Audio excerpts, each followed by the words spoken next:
Have you been traveling far? I hope you've been trying to get away from that convention happening in Philadelphia, or Pennsylvania, whatever. Boy, I'll tell you what a joke that is. Everybody knows I'm kind of biased. I'm not really biased for the Republicans. They're the lesser of two evils, in my opinion, the other evil. The show we're seeing now is so despicable that I just can't imagine anybody at all ever supporting those cats. Or they've been lied to, they've been disillusioned, their minds don't think right anymore, and they are supporting Hillary Clinton. I mean, all those people there in the audience the other night clapping and applauding all the claptrap that was said by those people. It's something else. I think the vice president was speaking to us in Spanish the other night, trying to prove how smart he was, and I kept thinking, why didn't Melania Trump speak in all of the 7 languages that she knows to show who she was? But anyway, it's kind of ridiculous. It really was a pathetic show, I thought. I know I'm biased, but look at the facts. Just look at who they put up there. Panetta, an ex-staunch Democrat, was head of the CIA, I think, at one point for Clinton or whoever. Bill Clinton, I guess I got to start differentiating. But at any rate, he was more or less booed the entire thing, I think. I didn't even see him speak, but I saw some clips later, and it seemed to me that he was being booed continuously. That just shows you how out of touch the Democratic Party really is, that if anybody at all, no matter who you are, what you are, if you go against any of their claptrap, you're going to be their enemy. Who said, I forget who was speaking, because they all run together, they're so inconsequential, but somebody said that Hillary has all the support of all the people that have worked for her, and nobody has laid any accusation of this or that, or they throw this stuff out there, and it's so wrong, it's laughable. For example, wasn't Bill Clinton and Hillary's one of their primary Secret Service agents to protect them? I think just wrote a book. Oh, you say, well, maybe he's just trying to sell books. Yeah, but you're subject to lawsuits still. And when you're talking the truth and you have backup and you have witnesses and so forth, pretty hard to contradict some of the stuff that they were saying. And it's been said the same thing that he was putting in his book, maybe not so much in a definitive way because of the position he had right next to him, but a lot of stuff that he said we've heard before. And then they say nobody that supported the Clintons over the years, not one person has said anything negative about them. Let's see, how about a guy named Dick Morris? He was a staunch Clinton supporter. He was Bill's henchman, kinda, like almost a Jim Carville type, but he wasn't. This guy was in the White House. He was in charge, I think, of Bill Clinton's re-election campaign, the strategist and all this stuff. He was a staunch right-hand man for both Bill and Hillary. And now he's writing a book where he claims that Hillary Clinton is the least qualified person to ever be president. So what is this stuff when they say, like it's the law now that there's nobody that's come forth? It's just another one of their lies. If you line up what they say on a truth meter, you're going to have 99.999% lies, and maybe somehow the truth gets in there. Like Hillary's statement the other day, the first part of it was true, that Trump and Pence are complete opposites of Clinton and Kaine. Stop. That was true. That's the first part of that story. That was true. That's the truest thing that Hillary Clinton's ever said in her life. That was true. But then she goes on to say how unqualified Trump Pence is and how qualified Clinton Kaine is. Oops, what happened to the truth? Oh, just went down in flames. Anyway, it's funny to watch. And then I'll tell you the most eye-catching thing the other night that just goes to, I don't know, it's hard to describe what this was. because I can never recall ever seeing anything like this in my life. But when you're watching a convention to nominate Hillary Clinton in this example, or any of the previous nominations of the Democratic Party, and maybe a former president gives a speech supporting you, endorsing you, like Obama did the other night for Hillary, and you would have sworn that Obama's running for a third term. The signs, Obama, Obama, Obama, Obama, were way denser than any signs with Clinton-Kane that had been produced up to that point. It was overwhelming. I've seen presidential nominees get the nominating process win, and in the rally, that comes after that, there's signs, in the audience, but nothing like this. I can't remember ever seeing anything like this, let alone from a former president who's a lame duck. What is the Obama signs for? What were they promoting? Isn't a sign supposed to be a promotion of some sort? Well, what the hell are they promoting? That was done, I bet, at the behoots of our boy Obama, who's the most egotistical creep I've ever met. I mean, good God, man, that was despicable. It was unbelievable. And then I went online today looking for some information. Boy, a couple clips of that came up there with all the signs, and I just couldn't believe it. That is such a joke. God, but Hillary is so devoid of any character herself that they have to rely upon people from the past to give her any support at all, because she's totally unsupportable. She's absolutely a terrible speaker. She has all these little idiosyncrasies about her with her cackle. When she tells a lie, she cackles. It's kind of like that telltale sign when you're a liar, the FBI can dictate all of them to you. The blinking, I guess, is a pretty well-known one. If you're lying, you start to blink a lot. Little catch things like that identify you as someone not telling the truth. Refuse to look someone in the eye. All these little things, character traits. Any investigator can tell you all about them. But boy, I tell you what, Hillary is the worst candidate I've ever seen. And I keep having a problem with the Democrat Party. The quality of the people that they put up there, like a Al Gore, as stiff as any board could ever be, talks down to everybody like they're a little 2 or 3 year old. Just a very bad mannerisms. And then he likes to yell and things of that nature. And everything that's supposed to be up is down. And yeah, exactly like now, come to think of it. But man, oh man. Something to watch. And tonight I guess we're in for a treat with Chelsea Clinton. I want to run a replay of Ivanka Trump alongside of Chelsea Clinton. And I want to run them at the same time and just see what in the world, see the comparison. It'll be astronomical, I guarantee you. And her job now is to prop up Mummy.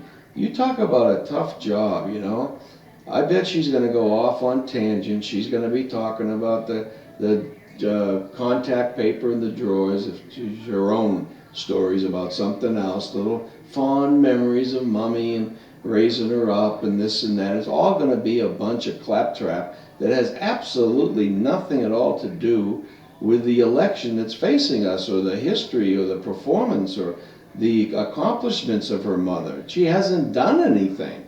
So she is the toughest person in the world to prop up by her qualifications. She's completely devoid of them. She has none. So it's going to be interesting to see. I predict that nothing of substance will come out of this speech tonight by Chelsea, that's for sure. But oh, it's going to be sweet. It's going to be written, of course, by some novelist, some fiction writer, like the one that wrote Bill Clinton's story about his fondest memory of Hillary was when she was on her hands and knees putting contact paper in Chelsea's dresser drawers when they were moving her into Stanford for her first semester as a law student or whatever. Hey, God. I mean, can't they come up with something better than that? That's his fondest memory of his wife? You gotta be kidding me. My God. Man, oh man. Don't you have like the day my daughter was born, or the gleam in my wife's eye? I'll never forget how happy she was. I mean, you know, there's memories I have that they're not my wife on all fours putting contact paper in a drawer. I guarantee you that. Man, what a distortion these people are. But they're fun to watch. I'll give you that. I mean, it shocks me that this is even an issue. It really is. It just absolutely shocks me that this country is deteriorated to this kind of demise, where we have a candidate up there that's a criminal. I don't think there's any doubt about that. And then we have a party, which I've been carping about for a long time, how corrupt the parties are. And we have a party that had an agenda to fix, rig, whatever word you want to use, like Pocahontas was saying the other night, rigged, rigged, rigged, rigged. She wasn't talking about the DNC, she was talking about something else, but how can you be so depleted of any knowledge of anything, any reality, were you using the word rigged, rigged, rigged, rigged, and all the talk that day was about the DNC rigging the nomination process for Hillary against Bernie. I mean, God damn, the people just are completely clueless. But anyways, this is where we are, and you get these people that are just completely desperate, I guess is the word. And you have Madeleine Albright, a former Secretary of State. My memory of her is she was an empty suit for sure, and probably caused more damage than she accomplished for the productive. I think she was under Bill Clinton's administration, and just terrible. Oh, and then didn't she just give that speech at some rally in New Hampshire a long time ago, several months ago, last year probably, where she was at a rally and she said that any woman that doesn't vote for Hillary Clinton is something. I can't remember what it was, but man, oh man, what a quote that was. Let me see if I can look it up while we're online here, see what the hell that was all about, because that was absolutely crazy. That was really crazy. And then to have her come and do a speech in your behalf, they just don't have anybody.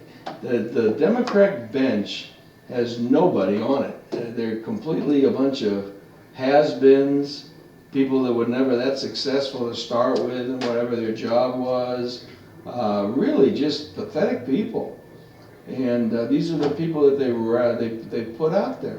And the other thing that just mystifies me to death is the whole concept of putting up these mothers of these dead people that were killed by, I guess, police, like the Gentle Giant, another misnomer that the libs just love coming up with these names.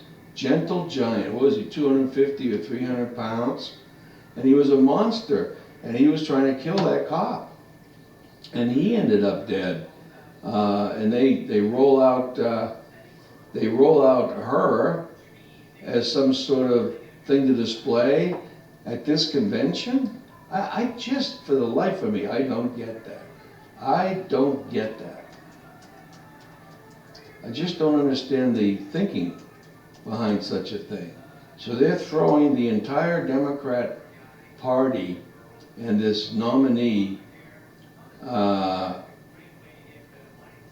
in the limelight, and it's the wrong limelight.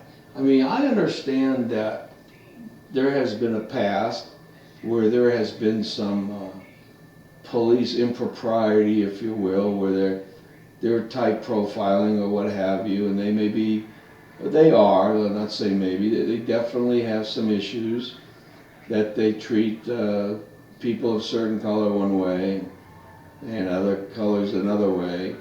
And there's no doubt that that goes on. I mean, and there's probably some very, very good examples where that has happened. And for them to roll out probably one of the worst examples of a complete lie. Hands up, don't shoot has been proven to be a complete lie. And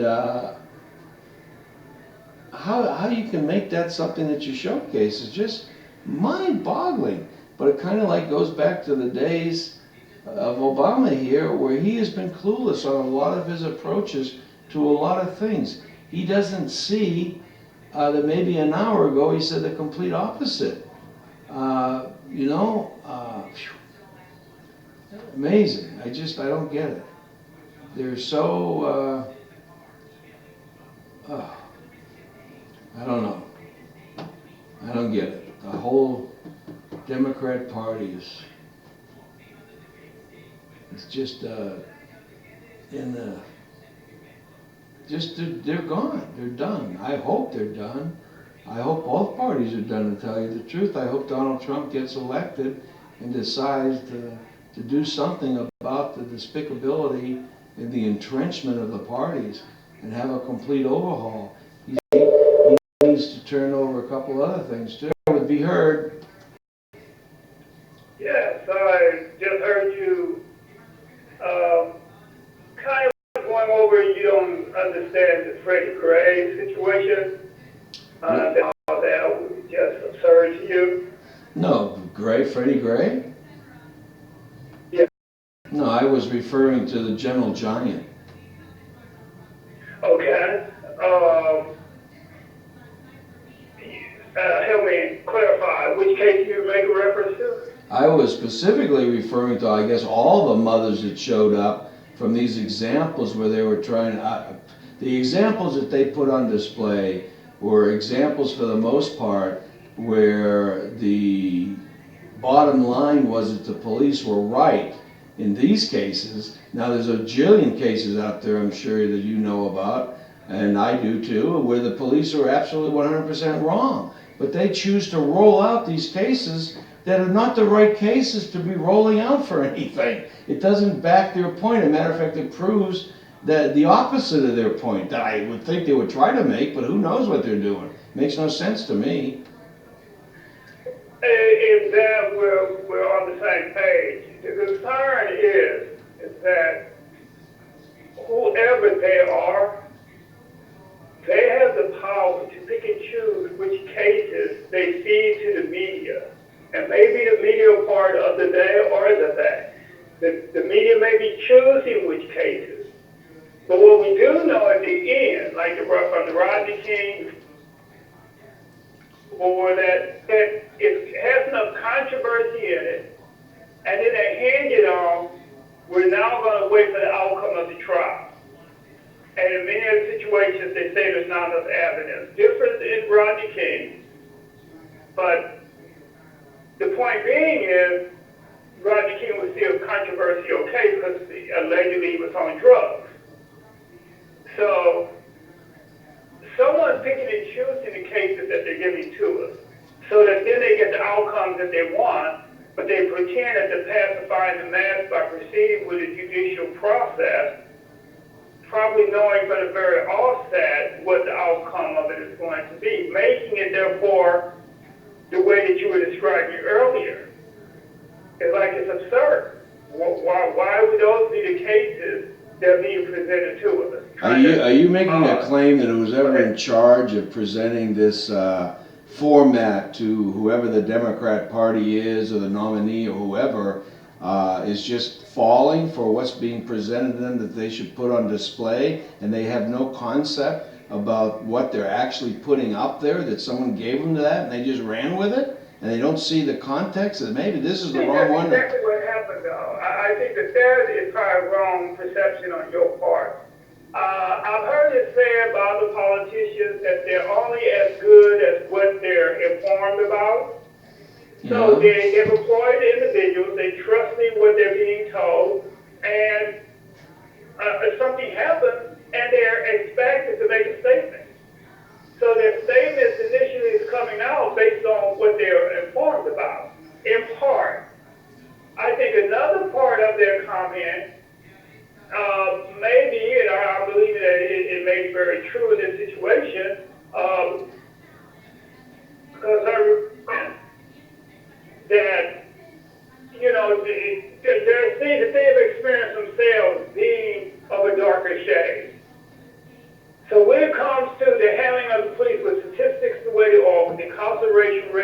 the way it is. I think in some places 7 times higher than white citizens.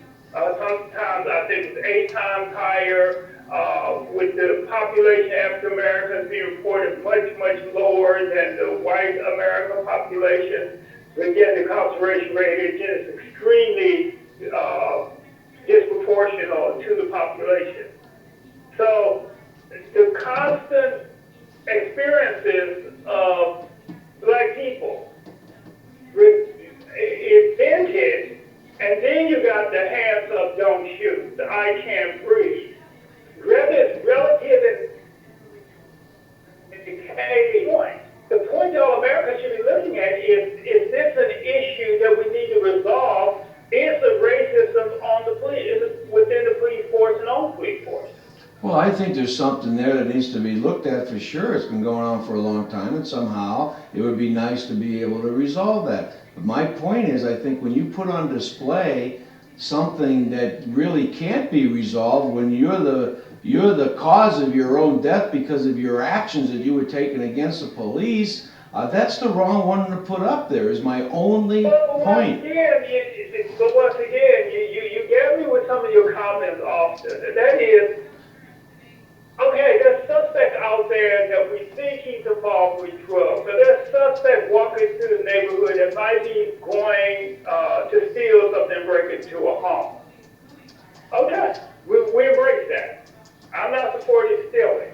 I'm not supporting if they're using illegal drugs or selling illegal drugs. However, that is not justification for people to be coming up dead in the street, gunned down by police officers. But we're not talking about that. We're talking about the Democrat Party or Hillary Clinton being so devoid of any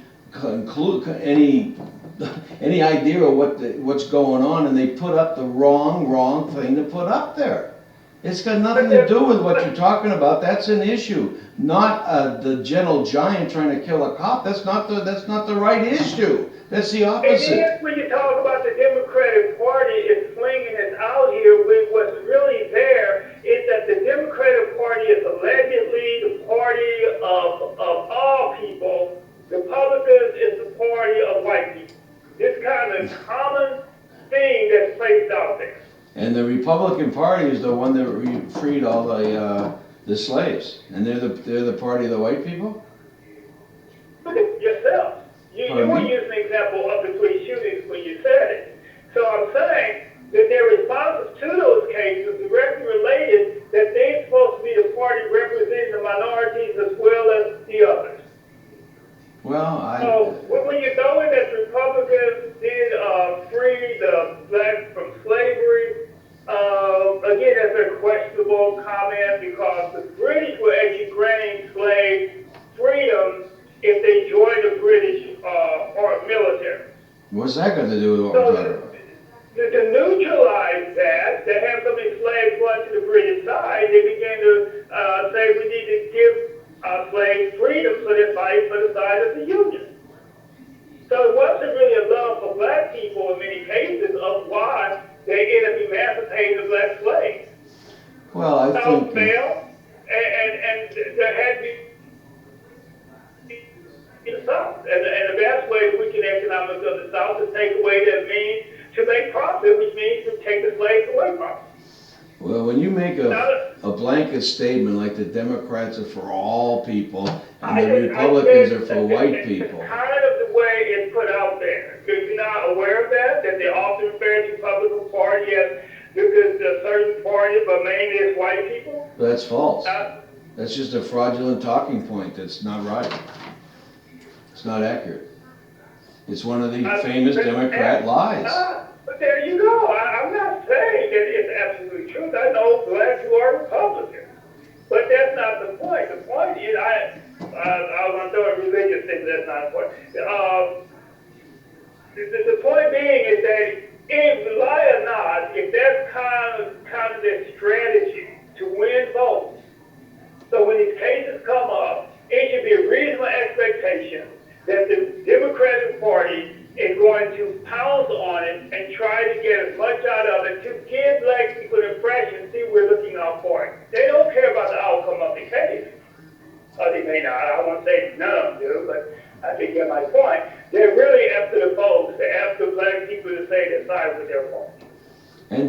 do that around election time, and then the minute they're in power, they forget about them entirely, in my opinion. In my opinion, I favor neither party. I think both parties have not stood up for the best interests of black people in this country. Very little really has changed. I hear a lot of people say, oh, so much has changed and it has improved. I don't see it.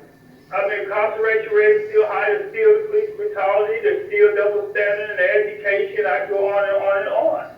You know, the quads, many have not improved. Well, a lot has though. You don't have to, you can drink from the same, I'm not being weird here on you, I'm really not, caller, but you know, things like before, you couldn't eat in restaurants, you had to sit at the back of the bus, you couldn't drink from water fountains, you had signs that are whites only and stuff like that. What? What they don't say is that when they got rid of the baseball league, a lot of blacks ceased to be employed anymore. When they had well, the bus situation, a lot of black transportation died out. Well, there's a lot of sayings out there, you know, but they're not necessarily accurate or true, but there are a lot of sayings. Everybody has... Those are facts. I mean, when they bombed Black Wall Street way back in the day, I mean, there were a lot of successful black people.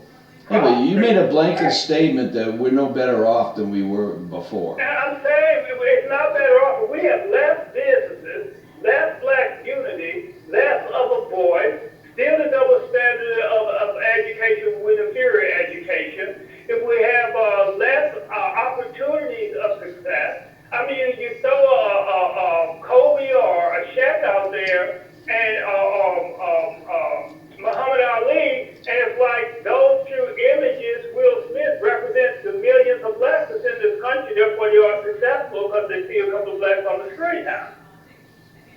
I mean, it's horrible still. And if nowhere are we close to being fair or equal, again, as long as I hold strong, as long as we hold these things like the party, as long as we have these like these labels, minority, majority, then it's helping for that real equality to ever manifest itself. So the beginning of that equality is say we're all America. But it must be on a fair playing field. Well, wouldn't the beginning of a new, if you say, step forward be to stop complaining about the past and let's see what we can do about the future? Because I don't think you make too many steps forward when you start living in the past. If the past and the present are hinged together, they're one and the same. Why do you say they're hinged together? The past is over with. The future's in front of us. The past is over with when you have still predominantly all white police force. And you'll never get over it until that changes somehow. So forget about the past, that's done. It's like trying to win on a hand you're already lost. I mean, you're sitting at a blackjack table, you can't play the hand over till you win. You gotta do something about winning the next hand. And stop talking about the past hand because it don't help you. I think it hurts you. You don't ignore that you already lost. No, the game isn't over. No, you don't get up from losing and act like you just won. Well, no, you have to concentrate on the next hand, the next step, the solution. Don't concentrate on what happened in the past because you can't change it. No, it's not ended until racism, there's zero tolerance of racism in this country. Well, that's never going to happen until the people stop talking about racism. Every time you bring it up, you're living in you're creating racism. No, it doesn't stop until there's quality living for everyone. You have to remove the reason why people talk about it. Well, that's fine. Once there's quality of living for everybody, and this is a great utopian, there's still going to be X amount of people talking about the past, because that's the way they are. I walk into a casino, then the head security guard rush up to me and say, I have to show my ID, but they just let you walk in. Why? Because I'm black and you're white. And you're saying, that's the past, and yet I just got stopped in the casino. No, that's not the past. That may have been the past. We have to look for a solution for the future. You can't say there's something wrong today because something happened in the past. You got to come up with a solution that prevents that from happening today. And I don't think you make any headway by talking about what happened in the past. No, not the fabric. It's the thread of America. It's this treatment of one group of people. So if you're not white with a certain, almost color of eye and hair and everything else, then you're not equal. Therefore, consistently,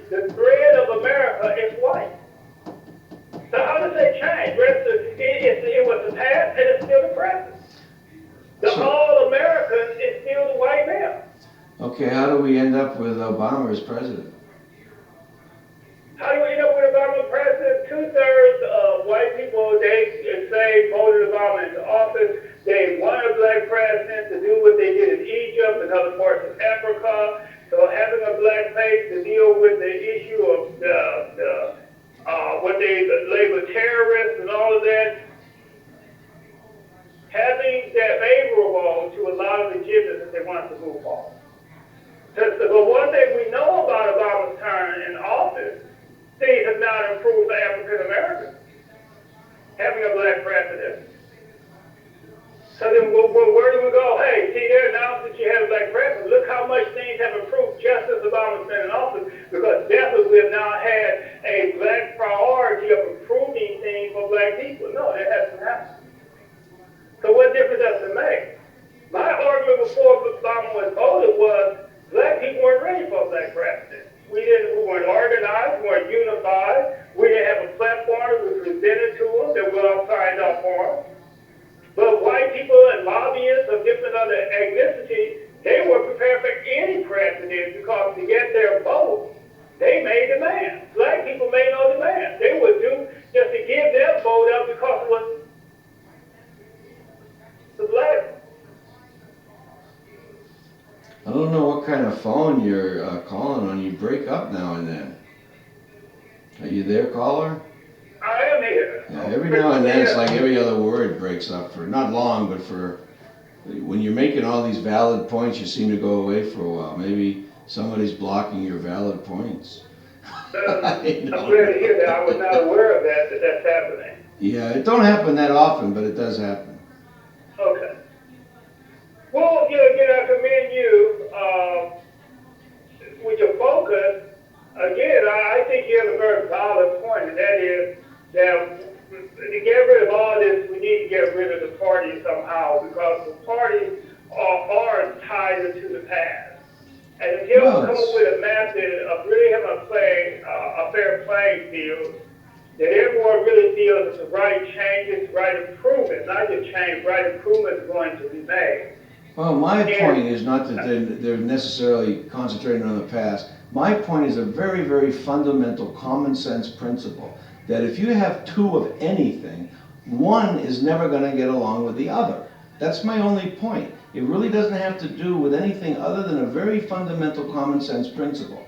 If you're on one side of the aisle, how are you ever going to agree with anyone on the other side? It doesn't make any sense to me. You realize when you say that again, you have two different parties, each sticking with their so-called traditions of what they represent, which creates this very division that you say you want to eliminate. Well, it could be anything. What I mean by the past. Past is also tradition. So they're hinged on, they represent this, and the others say we represent this. No, I go back to fundamental. If two people just met, they don't know a damn thing about either one, no matter what. They put you in a room, and you have to either agree or disagree, and two people eventually are going to disagree on everything. That's just the way it is. It's the nature. You're not the smart one, I am. And I say we do this, and you say complete opposite just because of the fact you can't agree with them. You know, it makes no sense to me just on the foundation of the principle itself. It's never going to work. It's never going to work. I don't see. It has nothing to do with what they're talking about. Has nothing to do with anything. The two-party system will never work. What company has half of their employees against the other half? Do they do good? Never. Well, technically, we don't have a two-party system now. We There aren't? are other parties.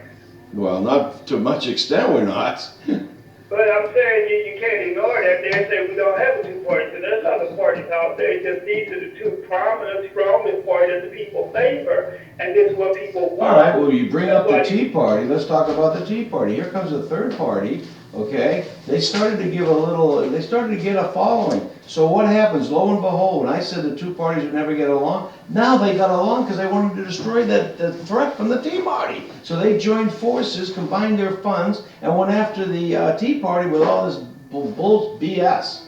You know, so when I say the two parties will never get along, they will if they have a common cause, and that's a threat from another party. That's the only time they'll ever get along. If there's no threat out there, they'll never get along. Period. Sounds familiar. To what? I'm the only one that's ever said this. No, I'm saying it sounds familiar that certain people unify when their interests are being challenged. So to eliminate a possible threat, they would unify for that purpose, while they still remain divided. Well, it comes from a threat of a third party, competition, right? Right, and in that case, it was the Tea Party. They felt threatened that once the Tea Party succeeds, so they unified to eliminate and minimize the And threat. there's no BS there. That is exactly what happened. Nobody can, with any intelligence, debate that issue. The two parties got together, the two big parties, Democrats and Republicans, got together to eliminate the Tea Party. That is what happened. Well, they will say you don't have the evidence to prove that. Well, excuse me? Who's saying that? In a court of law. And there's, I mean, again, that's how I'm linking all this together. I'm saying that since they control the courts and they control the outcome that they want it to be, they can admit or reject evidence. They can easily just substance in the case in the first place to prove anything. When there's many other elements of law that can be applied to prove people are doing wrongdoing. And I'm challenged with it because just putting a rational mind to it, it makes no sense. If they do a drug bust, someone is inside of a house, and they say that you were a witness to what it was one of my person said, well, I have nothing to say. They would get subpoenaed in court, forced to testify, and he'd be charged with certain type of charges, being an accomplice with it, when they truly may have had nothing to do with it, but they were just present. Well, I don't know why you bring up the courts, because you'll never get the truth anymore from a court. That's impossible. It used to be that the truth will always come out in court. That's been dead and buried for a long, long, long time. I say the opposite comes out of the court. The interest of the court comes out of the court. Nothing else. I'm with you, and I'm not disagreeing one side, disagreeing on the other side, because you know where I always take this. When they had many cases dealing with racism, there was no fairness there. The black person was guilty, no matter how much evidence proved otherwise, and they still made a conviction, even a lynching. So, years and years later, they've exonerated some of them. But how many cases have never even been heard, never considered, and those persons, innocent people, are still dead? I'm saying that I think the courts have always been what you're saying. I don't think the courts have really ever been fair, depending on who you are. The victim walks out feeling, hey, a great court, great judge, great jury. But the victim experiencing the total opposite. Well, that's an old saying. I'm just saying that maybe at some point in history, truth would come out in a court. When you argue both sides and you have an honest court with honest witnesses and honest discussions, I think the truth has to come out unless there's some agenda to make sure the truth doesn't come out. And I'm saying that's the agenda we're living under now. The truth is way, way down in the charts, way, way at the bottom of the list. The courts, especially in this state, are run on money, and they want to just get the money from anybody that goes before the court. They don't really care who pays, as long as someone pays. They don't give a damn if you're. I think the biggest cause of all the problems, even more so than racism or whatever, or white against white, where they have different classes, is really ignorance. That the mass is not being taught. The public education system is totally killing, because whoever is providing the mass of people with absolutely the wrong curriculum totally. The whole process of education is absolutely flawed. They're not training and teaching people to be friends, to have certain type of conduct, to a certain understanding, so that people see each other differently. Well, maybe I'm too cynical, but I think that's all been contrived by one of the parties to dumb down America. Okay. And which party would you say that is? Well, I would say without any doubt, it's the party that wants your vote, and the only way they're going to get it, because they don't live in reality, is to make you dumb so you don't know what reality is, and then maybe you'll vote for them and keep them in power. And that's a lady on the stage named Hillary Clinton that'll be giving you a speech tonight. Hey, you don't believe the Republican Party is I didn't say they were completely innocent. I'm saying, as far as the schooling system goes, I don't think they contrived this plan to actually physically, in a way, take all the school books and history books out of the classrooms to purposely dumb down America. That, I think, was their goal. I think that was an absolute identified benchmark of that party, was to dumb down the voter. I really believe your it. opinion. I believe the whole party is equally guilty of this. I don't see a change in either party to the office. I don't see an improvement of the school system. Hundreds of years have passed where one party comes in and then they reverse things back or get it on the right track. I just don't see it. Well, if So one we have to party, get we need world history taught in the school. There should be basic law taught to every child. There should be parenting taught to every child.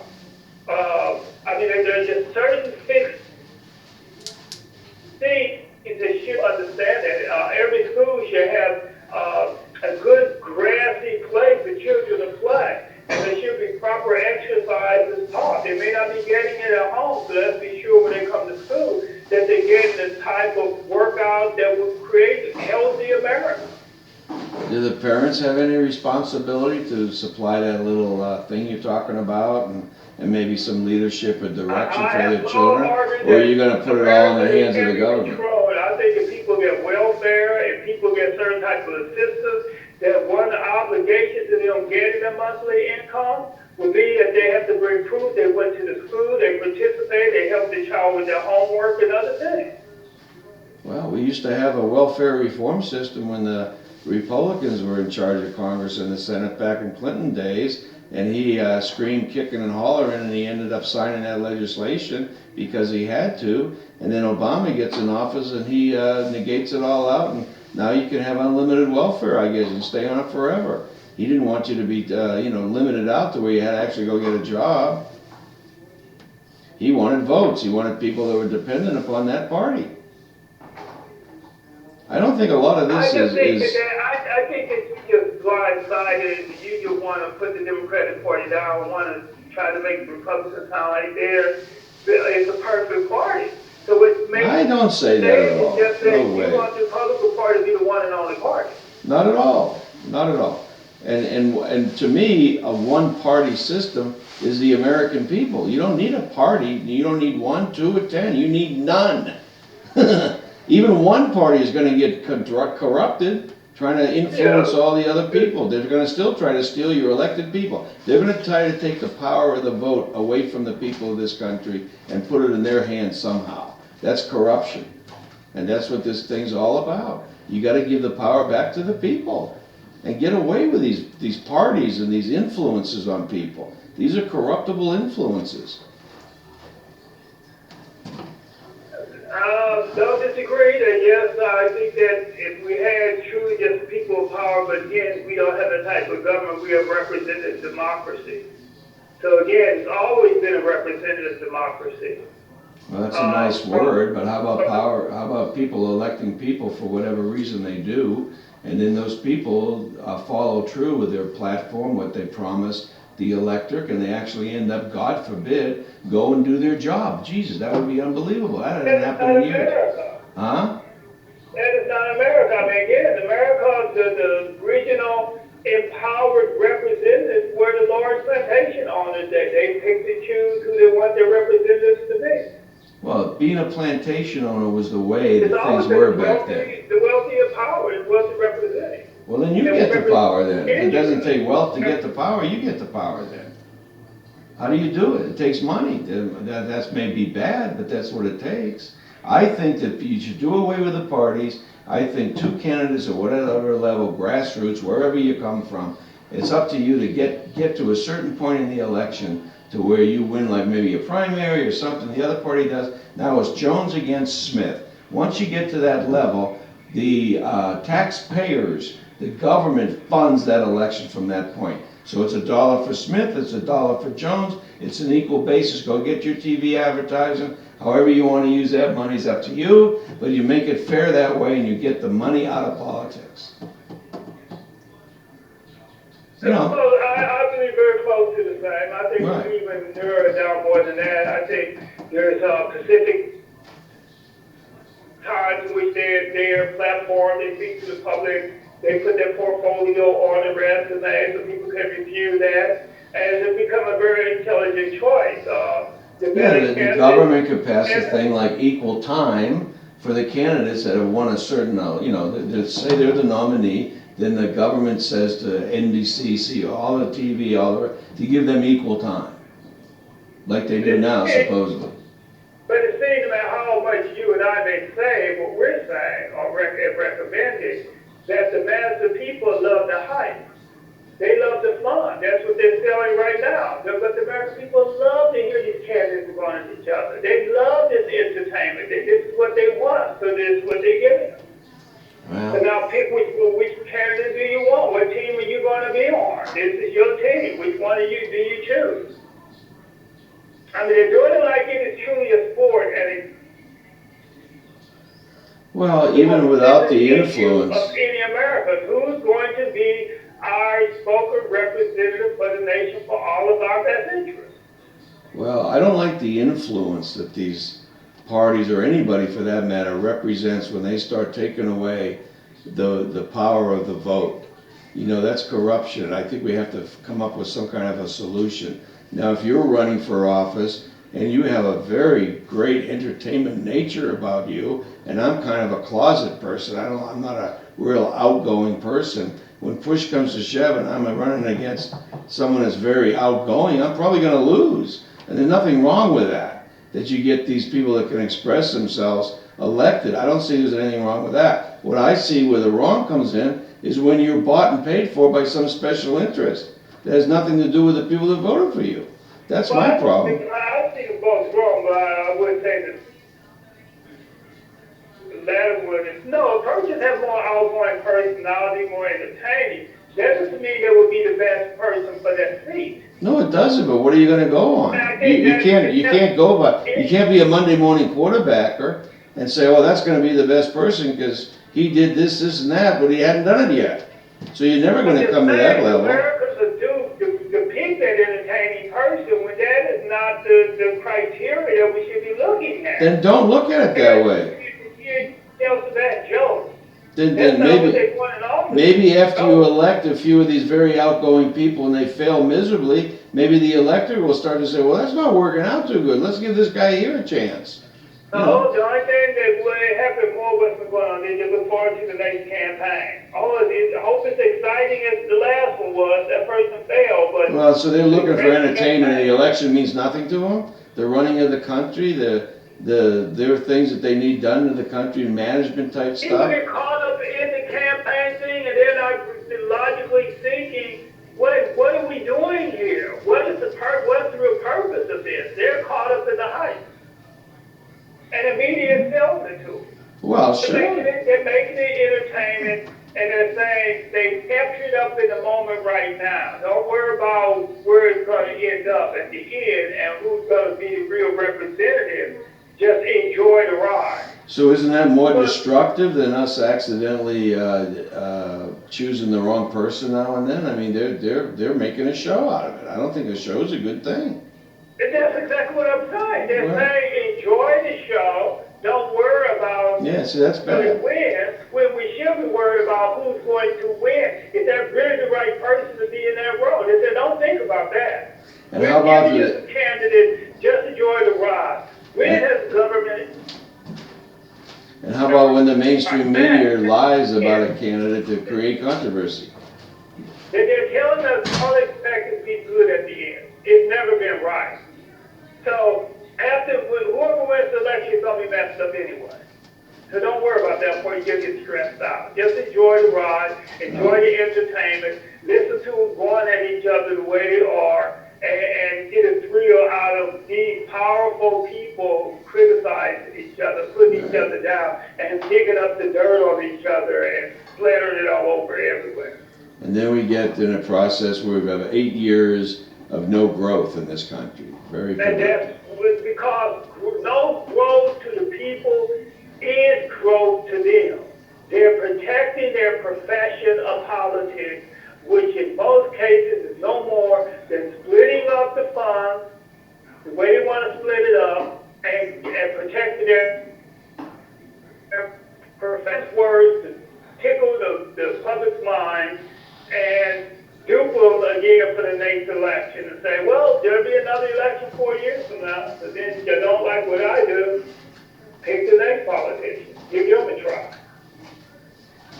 Well, before you called, I was looking up to try to find a famous Madeleine Albright quote about that she gave at a rally for Hillary Clinton. This lady that they wheeled out there at the Democratic convention just a day or so ago. This despicable person, in my mind, gave a speech, and in that speech, she said there should be a special place in hell for women who don't vote for Hillary Clinton. Now, is that the type of person talking about presenting the wrong message? Is that the type of person you want to put out there and display? Somebody like that? It blows my mind. That just blows my mind. That's how out of touch these people are. They just don't have a clue. That's an amazing quote to me. But yeah, I mean, I understand. I want to say I understand it. I may not. But I want to say I understand the meaning of the quote. I think that I do my utmost to try to understand what people really think. Oh, so now you're going to put spin on that? Good luck.